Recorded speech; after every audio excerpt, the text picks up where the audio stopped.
Friends, welcome to nice commerce. So आज हम जानते हैं कि फंडामेंटल ऑफ पार्टनरशिप में कौन कौन से अकाउंट बनाए जाते हैं। तो फंडामेंटल ऑफ पार्टनरशिप में दो अकाउंट बनते हैं। फंडामेंटल ऑफ पार्टनरशिप में दो अकाउंट्स बनते हैं। First, profit and loss appropriation account, and this account is prepare to distribute net profit between partners according to their partnership deed. And second is partners capital account. ये personal account होता है partners का, और capital account हम सबको मालूम है credit nature का होता है। Credit nature.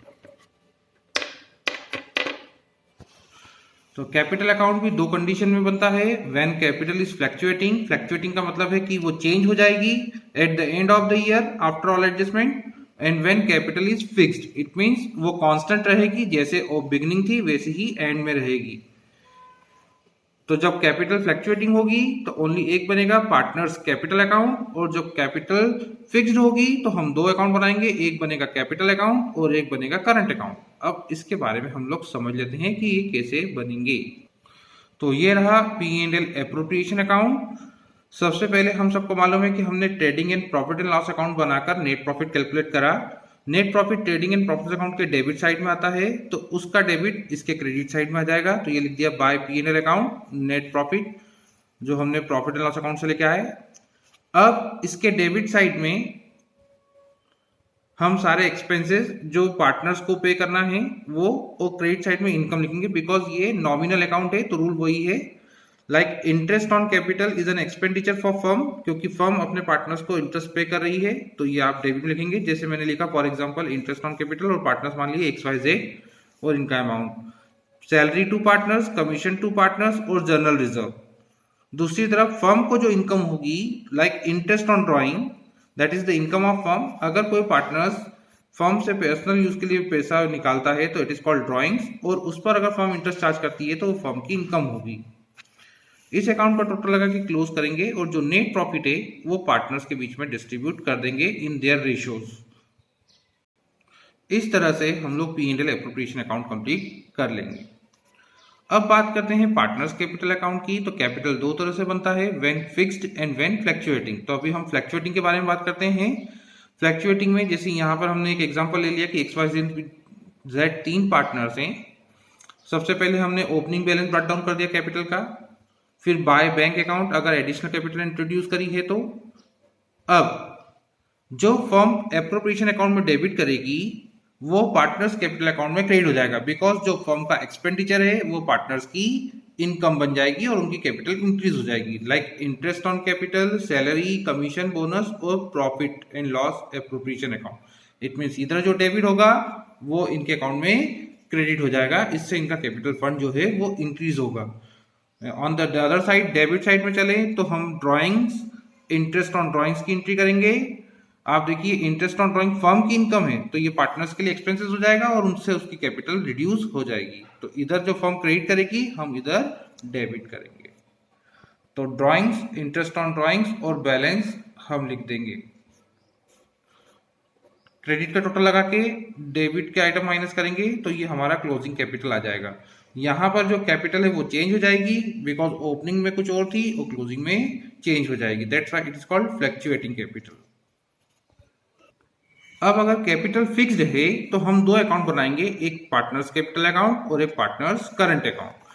कैपिटल अकाउंट में ओनली फॉर कैपिटल आएगी, जैसे ओपनिंग बैलेंस और एडिशनल कैपिटल जो फर्म को इंट्रोड्यूस करी वो क्रेडिट साइड में आएगी। अगर कोई पार्टनर्स ड्रॉइंग करता है out of capital, clearly said out of capital, तो वो डेबिट कैपिटल अकाउंट के इसमें डेबिट होगी, बिकॉज ड्रॉइंग करने से कैपिटल रिड्यूस हो जाएगी और ये क्लोजिंग बैलेंस हो जाएगा।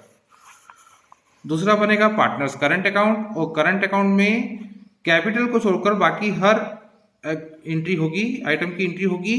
करंट अकाउंट का बैलेंस डेबिट भी हो सकता है, करंट अकाउंट का बैलेंस क्रेडिट भी हो सकता है।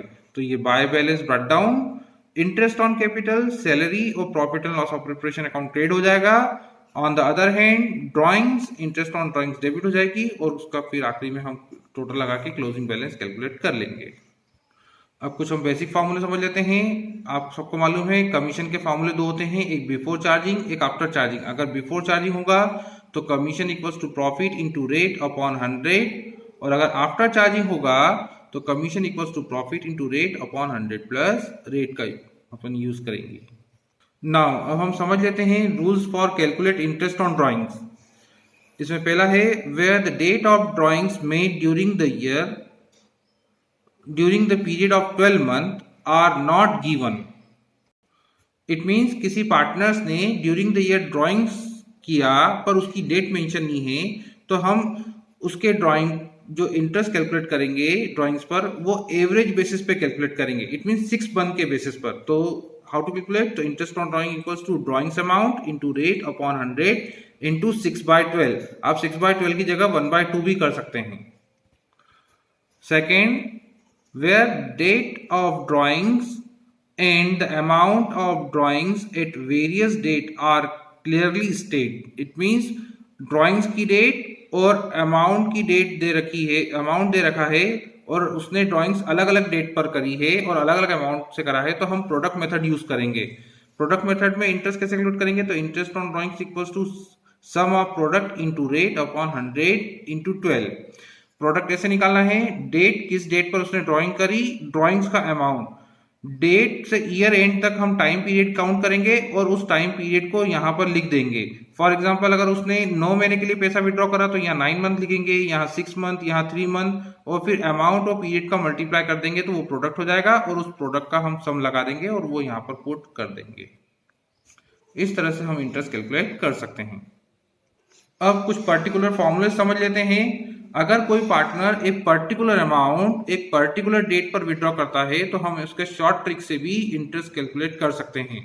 फॉर एग्जांपल अगर कोई पार्टनर्स मंथली ड्राइंग करता है और अगर वो first day of the month है तो हम 6.5 डिवाइड बाय 12 का कॉन्सेप्ट यूज करेंगे। अगर वो मिडिल में है तो 6/12 का कॉन्सेप्ट यूज करेंगे और अगर वो last day of every month है तो 5.5 डिवाइड बाय 12 का कॉन्सेप्ट यूज करेंगे। क्वार्टरली बेसिस पे चलें। क्वार्टरली का मतलब होता है 4 टाइम इन अ ईयर। तो अगर वो first day of every quarter drawing करता है तो 7.5 डिवाइड बाय 12।